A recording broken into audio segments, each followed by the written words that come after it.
The days of the Andals were numbered.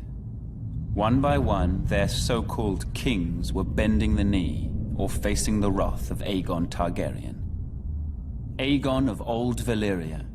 Aegon who was blood of the dragon. After defeating the Iron Men at Harrenhal and slaying the last of the Storm Kings, Aegon and his sisters, Rhaenys and Visenya, set their sights on other prizes. The gold mines of the Rock and the fertile lands of the Reach. King Loren Lannister of the Rock and King Mern Gardener of the Reach foolishly thought their combined armies could beat back the Targaryen host. They rode forth together, their proud banners flapping in the wind, and faced off against Aegon in a vast golden field of wheat. The two kings commanded a massive force of nearly 60,000, and it appeared the day was theirs, until Aegon unleashed all three of his dragons for the first and only time. Each beast was named after the Valyrian gods of Aegon's forefathers. Visenya rode Vhagar, whose fiery breath could melt armor.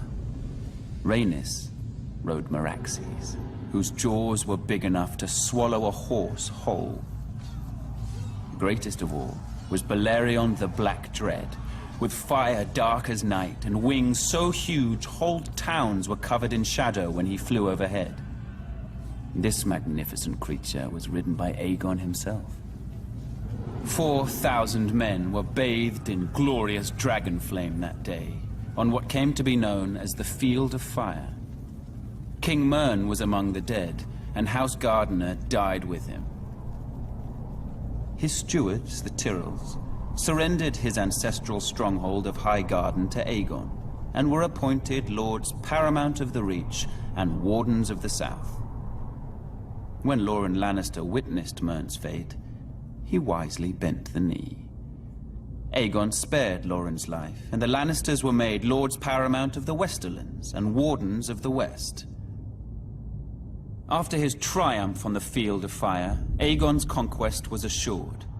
In a short time, the so-called Seven Kingdoms were melted down in the heat of the dragon's flame and transformed into a single realm.